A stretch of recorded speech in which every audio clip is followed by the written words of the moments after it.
Hola, vamos a hablar sobre variedades lorentzianas. ¿Por qué vamos a hablar sobre este tipo de variedades? Pues porque tenemos que introducir la noción de una superficie de Cauchy y también la noción de ser globalmente hiperbólico. Entonces, para hacerlo, primero debemos estudiar algunos cuantos conceptos y ya después podemos entender bastante bien eh, la noción de eh, ser globalmente hiperbólico y la noción de hipersuperficie de Cauchy, que va a ser importante para establecer unas condiciones iniciales apropiadas para poder resolver la ecuación de Klein-Gordon con el operador diferencial que tenemos, que pues es más general. Listo. Entonces iniciamos con una variedad arbitraria M, un abierto U sobre esa variedad, un punto P que pertenece al abierto y pues obviamente a la variedad, y un espacio tangente al punto P, que pues es este como paralelepípedo azul, perdón, verde. ¿Listo? Entonces vamos a trabajar sobre esto. Fíjense que yo puedo intentar establecer un sistema coordenado, perdón, una base en el espacio tangente. Esa base pues lo voy a denotar con un vectorcito lo voy a denotar con e sub 0 y el otro vectorcito con e sub 1. Los vectores en el espacio tangente lucen de esta forma. Si yo escojo este vectorcito, pues tratemos de llamar a las componentes de la misma forma, ¿cierto?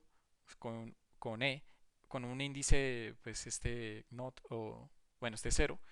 Y, y claro, esas componentes van a depender del punto donde yo esté. O sea, por ejemplo, puede que yo haya escogido unas componentes, qué sé yo, estas para este punto, pero pues yo si me paro en otro punto, pongo otro espacio tangente y habrá otras, tendré que poner otras componentes que satisfagan las cosas o las condiciones que voy a poner. Así que esto debe depender del punto P.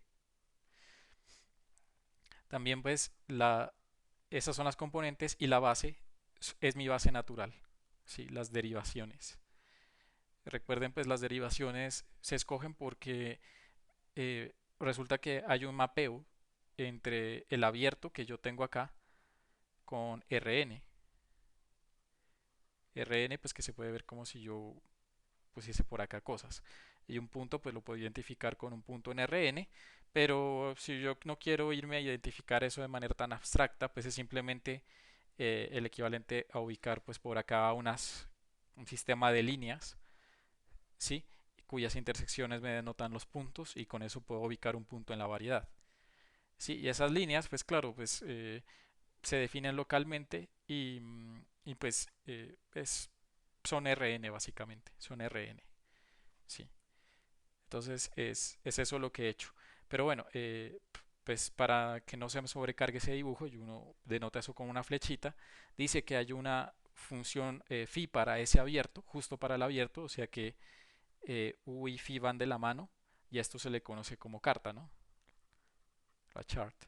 Eh, y eso pues otra vez vuelvo a escribir, eso me lo mapea a Rn. Claro, pues no es natural aquí poner puntos, es natural poner más bien puntos acá, identificarlos con puntos acá y ahora sí pues decir en dónde estoy parado. Pues eso es, entonces es conveniente, claro, pues para este punto definir el inverso de la carta, ¿no? Y decir pues que con el inverso de la carta yo ubico un punto y con ese punto ese punto es el que yo introduzco acá, pero pues lo denoto ahora en términos de este sistema coordenado que yo puse por acá, que puedo llamarle, qué sé yo, voy a decir que phi de p es un es x, x1 y así hasta, bueno, de hecho x0 hasta xn, ¿cierto? La dimensión de mi variedad. Y pues p entonces sería el inverso de esto, ¿no? Entonces yo puedo decir en vez de que esto dependa de p, que dependa de las x. Entonces pondría aquí las x. Entonces, para ahorrar toda esa, para pues, ser consistente y no decir que pues sí, E depende del punto P, pero pues ya vieron que yo puedo establecer un difeomorfismo, pues con Rn. Y si yo puedo establecer ese isomorfismo, pues déjenme poner aquí entonces esa x. Voy a poner x alfa. Y las componentes entonces van a depender de x alfa, de acuerdo al isomorfismo que yo pude definir. También defino los vectores e sub i como esto, o sea, las componentes evaluadas en el punto P, pues representado esta vez por la carta coordenada, por el inverso de la carta coordenada, que sería x alfa, y la base también evaluada en el punto P.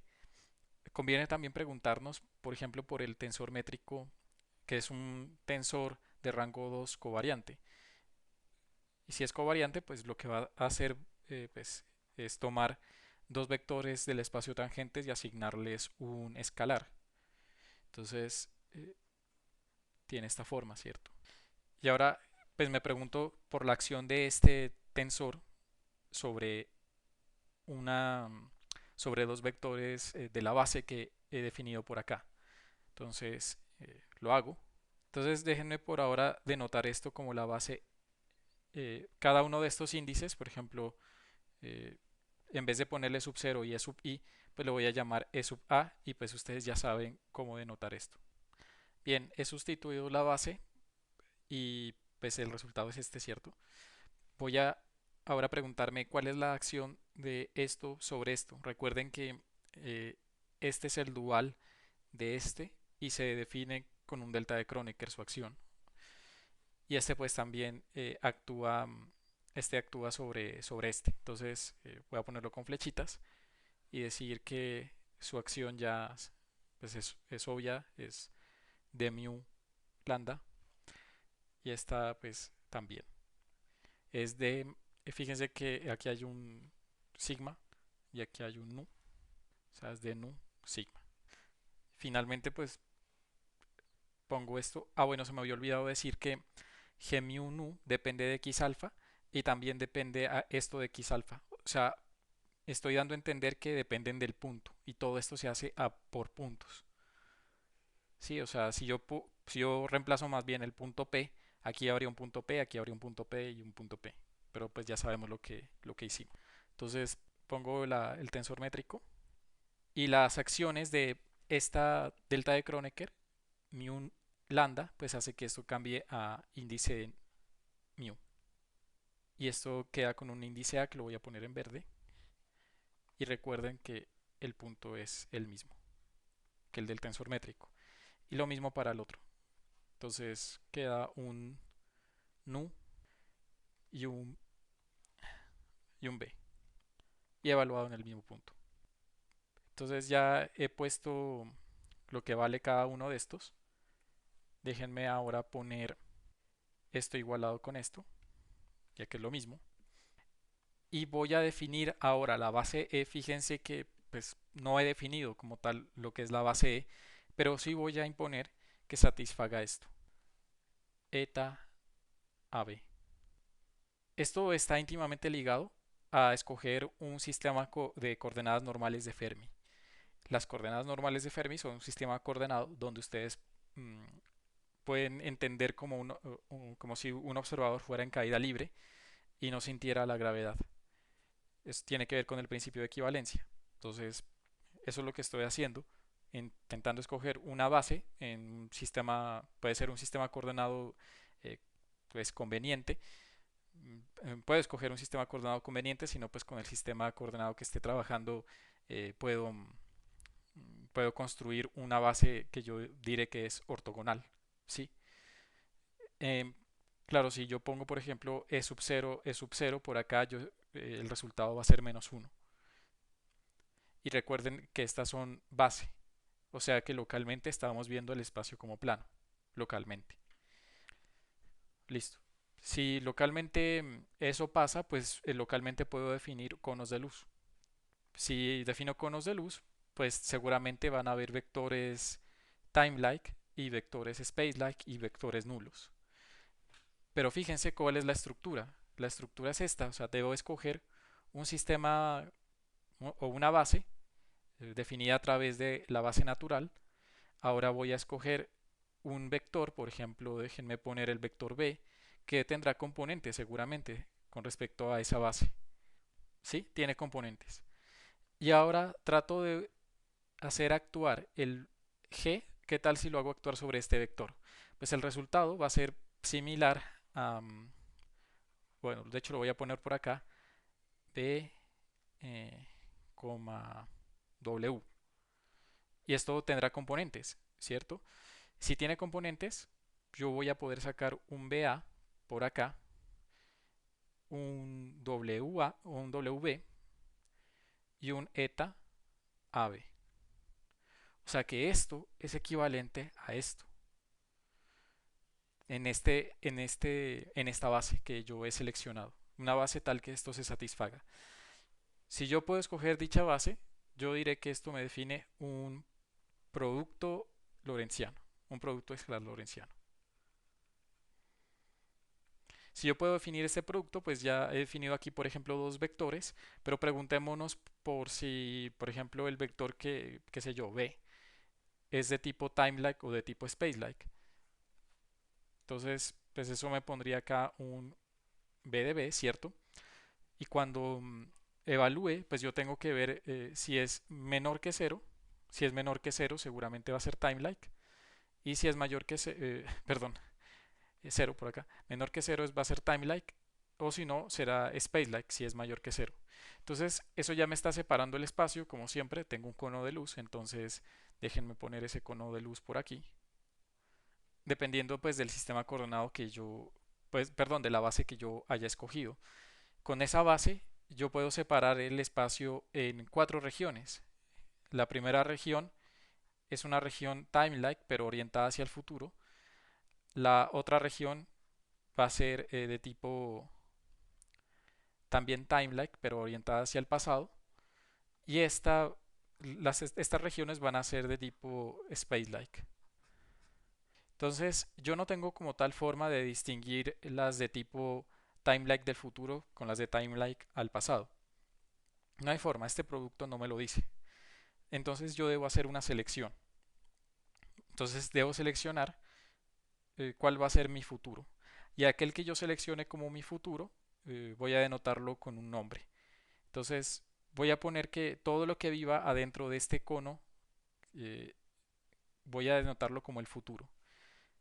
Y como yo he fijado un punto P en la variedad, pues ese seguramente esa I va a depender de... esa I me denota el conjunto y voy a ponerle que depende del punto y además voy a ponerle más para denotar que es del futuro.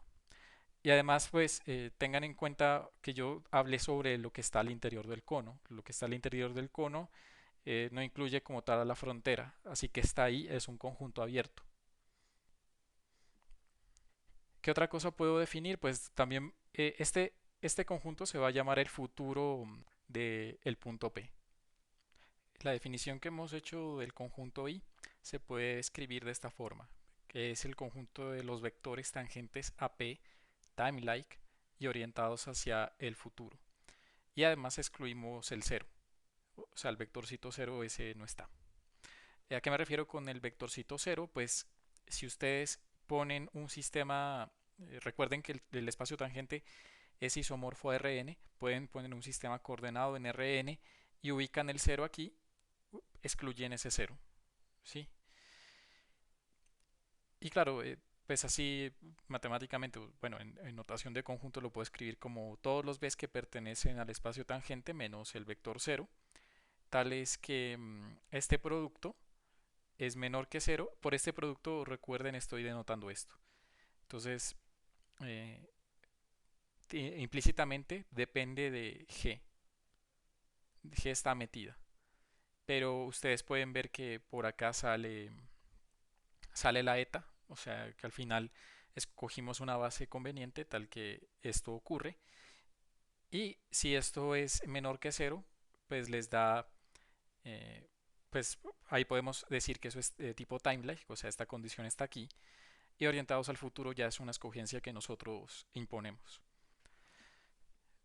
Puede uno escoger qué sé yo, la entropía para guiarse, pero bueno. Y menos, que sería el pasado del punto P, lo vamos a denotar como menos y más en el punto P. ¿Por qué hacemos esto? Porque hay un isomorfismo con Rn, por lo tanto, si yo escribo este vectorcito y lo volteo, ¿cierto? Eh, pues es como multiplicarlo por un signo menos. De hecho, es multiplicarlo por un signo menos, o sea, voltearlo. Pongamos otro vectorcito por acá, y si lo multiplico con menos, me da un vector por acá. Entonces, es por eso que lo denotamos así. Uy, perdón. Otra cosa que nos interesa es el futuro causal. El futuro causal no es más que la clausura del conjunto I más. Y como es la clausura, contiene también a la frontera, que en este caso serían vectores de tipo nulo, o sea, aquí habría un menor o igual, y también incluimos el vector cero, o sea, este punto. Si yo quiero incluir también el pasado causal del punto P, pues este lo voy a, pues es lo mismo que el pasado, perdón, el futuro causal multiplicado por un signo menos, por lo mismo que acabo de decir, puedo voltear este vectorcito con un signo menos. Falta de notar las fronteras, o sea, si yo quiero solamente escoger el conjunto que vive en las fronteras, es decir, el conjunto de vectores nulos, lo voy a denotar como C más para los que están orientados hacia el futuro. Eh, pues esto va a ser igual a la frontera de I más, el punto P. Y este, pues la frontera, pues por lo mismo que acabo de decir, lo puedo escribir como menos C más. Bien, estudiemos ahora la orientación temporal de una variedad. Vamos a escoger, primero, bueno, he reorganizado, he puesto el futuro por acá expresado en estos términos, ¿sí? Y por acá pues que indico con una flechita exactamente cuál es el futuro en los conos de luz. Sí, bueno, aquí está el producto este, entre, qué sé yo, entre brackets, pero pues ese producto no es más que esto, ¿sí? Y pues recuerden también que la definición como tal de estos vectores B depende de que esta base exista, pues de hecho todo espacio-tiempo que se respete va a cumplir con principio de equivalencia y pues por lo tanto voy a poder expresarlo de esta forma, como una métrica plana multiplicando por estos vectores B. Entonces, fíjense que por ejemplo, si ustedes quieren escribir no los vectores B, sino otros vectores W, eh, que solo actúen con esta métrica, pues simplemente sería tomar este junto con este y esto identificarlo con esos vectores W, así que no hay problema por ese lado. Pero bueno, estos vectores o esta forma de escribir la base va a ser bastante útil en el futuro, por eso la he escogido. Ok, si escogemos un cilindro como variedad, yo sé que el cilindro tiene como tal una métrica. Pero a mí no me interesa como tal su métrica para medir distancias aquí, sino que me interesa dotarlo de una estructura de espacio-tiempo. Entonces, para hacerlo, yo debo definir una métrica minkowskiana, pero la métrica se tiene que definir.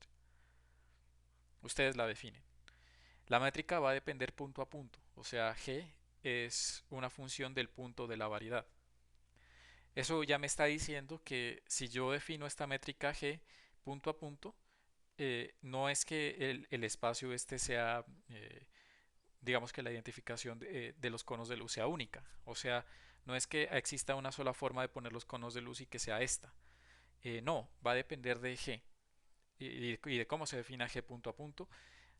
Y pues recuerden que G está vinculado con cómo uno mide vectores y cómo define el producto interno de esos vectores en el espacio tangente.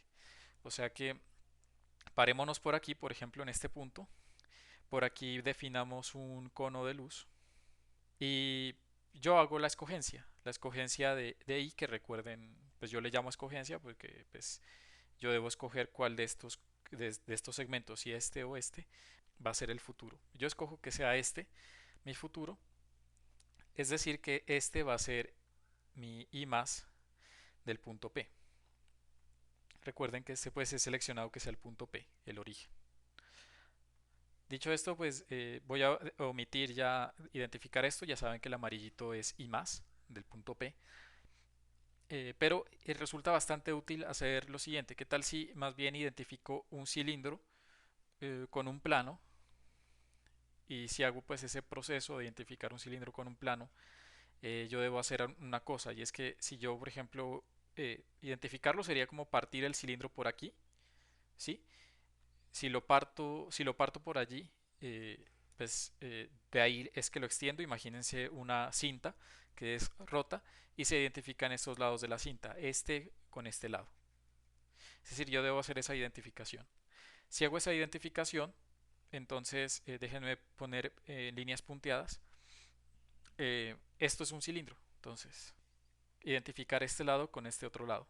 Pero en la misma dirección. Fíjense que si yo, por ejemplo, eh, pongo un vector tangente y le hago dar la vuelta, pues el vector llega igual por acá. Pues respecto a la métrica a la métrica usual, o sea, la métrica eh, con la de un cilindro usual, o sea, no con la métrica lorentziana, sino con la métrica de un cilindro usual.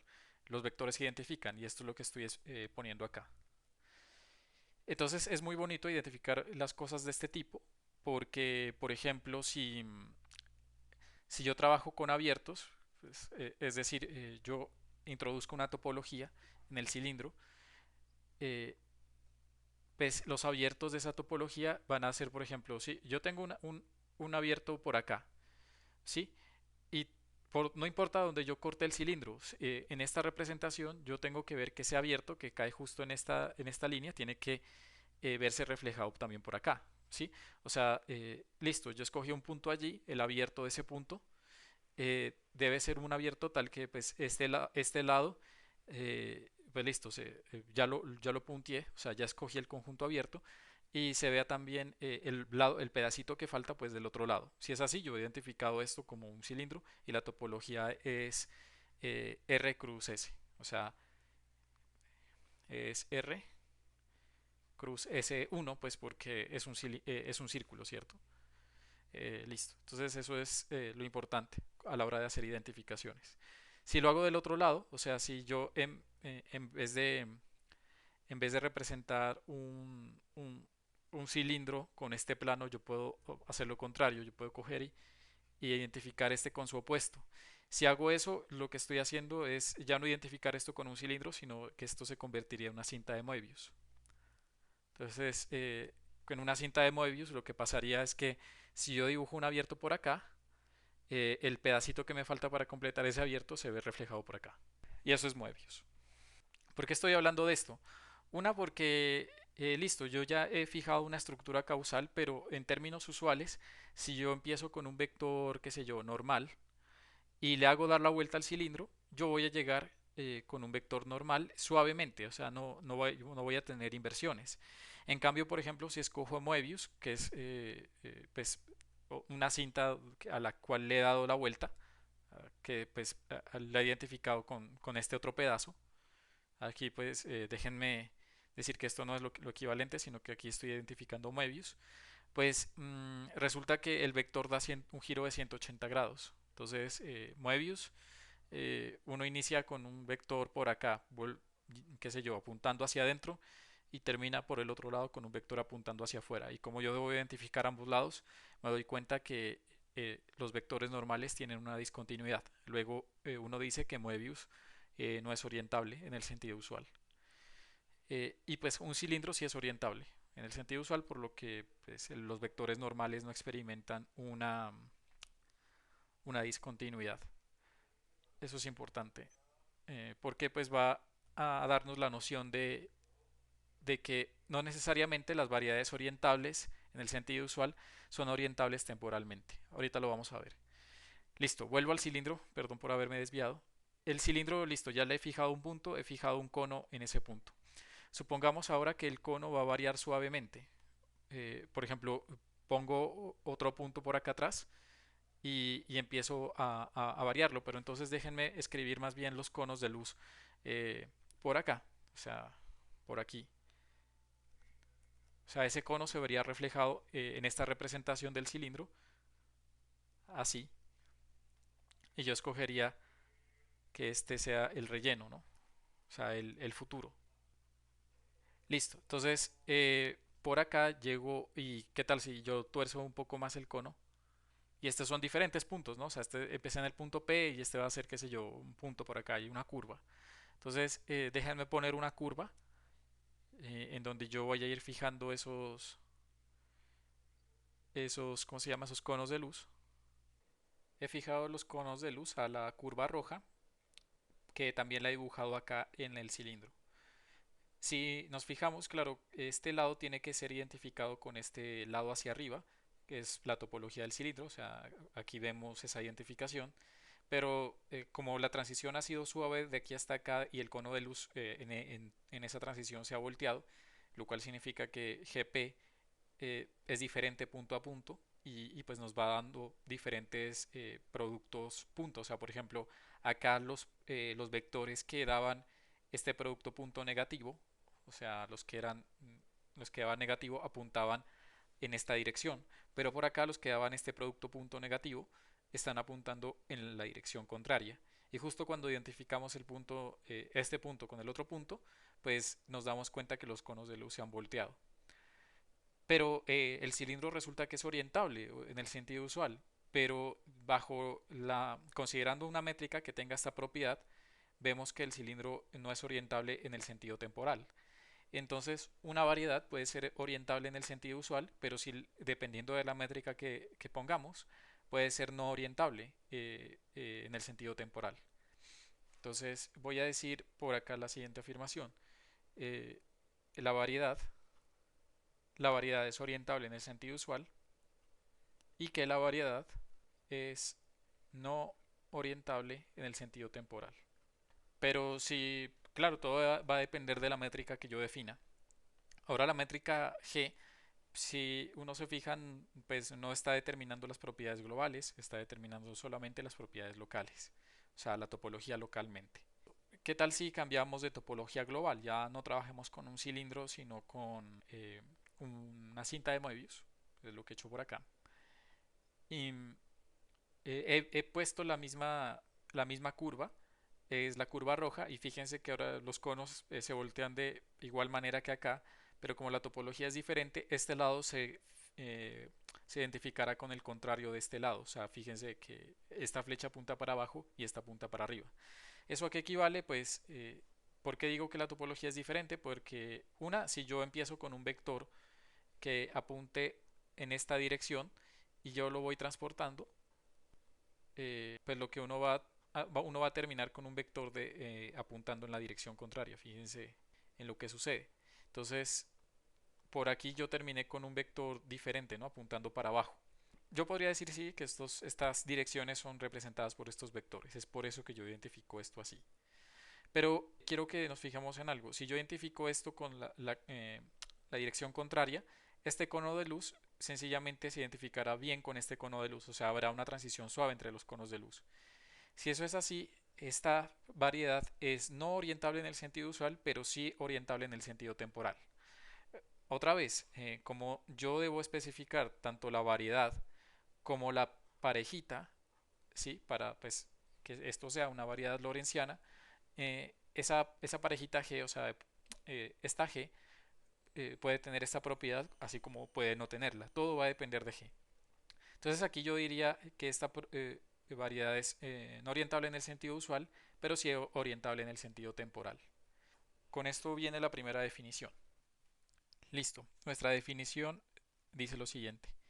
Se dice que una variedad lorentziana M,G es orientable temporalmente si existe un campo vectorial continuo como de tiempo tau en M. Y tiene sentido pues porque si yo vemos que pues, los conos de luz aquí tienen una transición suave y por lo menos en Moebius así es y yo puedo definir, qué sé yo, el campo vectorial que se me dé la gana por acá y poner flechitas, flechitas, flechitas y siempre y cuando esas flechitas yo pueda construir un conjunto de flechitas que tengan una transición suave, pues, como este lado se identifica con este lado, todo eso fue continuo, y yo pude decir o orientar la variedad en el tiempo. Entonces se llamará variedad lorentziana orientada la tripleta M, G y el campo vectorial este que puede ser uno que yo me invente. Todo lo que acabo de explicar desemboca en esta definición que vamos a tenerla en cuenta para explicar cosas más adelante. Con todo lo visto podemos dar estas definiciones. El futuro cronológico y más de la variedad M de un punto X que pertenece a M es el conjunto de puntos que puede ser alcanzado desde X por una curva como de tiempo, es decir, timelike, dirigida hacia el futuro. Recuerden que por curva timelike me refiero a que sus vectores tangentes, cuando los evalúo con la métrica en cierto punto, tienen que ser de este tipo, tipo timelike. Entonces se va a definir de esta forma ese conjunto.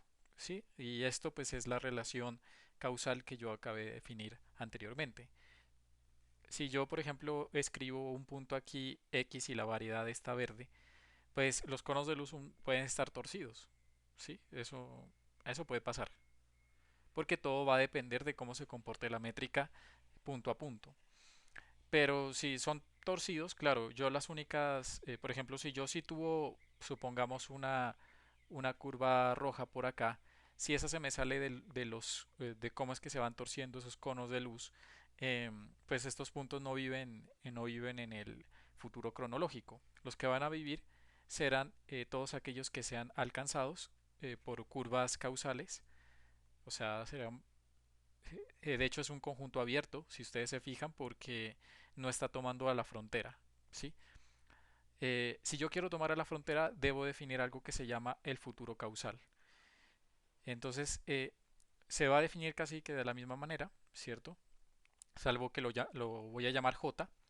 em, y además, pues reemplazo aquí que X, eh, bueno, que X alcance a Y por medio de una curva causal. Y eso ya me está diciendo que yo puedo pues usar esta definición de acá que implica, recuerden que implica esta, ¿cierto? Que exista una curva dirigida hacia el futuro y que además sea causal desde P hasta Q. Entonces, por curva causal, otra vez me remito a mi variedad que pinte por acá. Ahora sí pueden existir curvas por aquí. Recuerden que localmente la velocidad de la luz pues es constante, pero pues a nivel no local, pues la luz puede describir curvas. Eso pues, pues como tal no luce como velocidad de la luz constante. Entonces, listo, con eso he podido definir estos dos conjuntos y también puedo definir el pasado. Entonces vamos a ver si pues hago, mm, si defino el pasado, pues sería intentar ver cómo es que se comportan estas curvas. Entonces ahora déjenme poner el punto por acá, el punto X, y por acá ver los conos de luz que están ubicados como por atrás. Recuerden que eso es una escogencia. Entonces, listo. Entonces un punto que esté por aquí, pues eh, tiene que alcanzar a X. O sea, X tiene que estar en el futuro causal. El futuro, perdón, el futuro cronológico de un punto por acá que yo defina. Y así para todos, ¿sí? Para todos los puntos. Es decir que el, si X está en el futuro de estos, de todos los puntos, em, claro, yo tendría que invertir esta relación solamente para definir el pasado, ¿sí? Porque si yo invierto esta relación, entonces déjenme más bien poner esto, invertir más bien las letras. Yo estoy diciendo que X es alcanzado eh, por este, por este punto Y por medio de curvas causales. Pero pues a esto, yo como ya había definido esto, digamos, con un más, denotemos esto por menos y a eso se va a denotar como el pasado cronológico. Entonces, déjenme hacer una copia, pues, eh, y, y si yo quiero escribir una frase definiéndolo, pues es la frase que yo escribí allá arriba, ¿no? Entonces, aquí volvamos, perdón si tal vez los confunda, pero bueno, no mentira, no creo que se confundan. Ustedes son bastante inteligentes. Listo. Entonces, este va a ser el futuro. cronológico y este es el pasado cronológico. Entonces, tener en cuenta eso. Y lo mismo para el pasado causal. Entonces, el pasado causal sería copiar y pegar esta definición, e invertir la relación de causalidad que define estos conjuntos. Entonces, borro esto y borro esto. Pongo menos, pongo y x. Y esto lo voy a llamar el futuro. Cosas a distinguir. Esto es un conjunto abierto. Entonces, es mejor que yo copie esto y defina exactamente pues esto como, o pues que dé a entender explícitamente que es un conjunto abierto. Entonces, si yo tomo por acá el punto X y el cono de luz, entonces denotémoslo por acá, los bordes de ese cono de luz son abiertos. Es importante eso. Y por acá estos J son cerrados. Y también pues vale para la misma definición, pero para el pasado. Entonces ya tengo todas estas definiciones. También podría definir la frontera, pero creo que no la vamos a necesitar. Así que quedémonos con estas por ahora. Y ya en el próximo video intento dar ejemplos de todo esto. ¿Listo? Que estén muy bien. Ah, hasta el próximo video.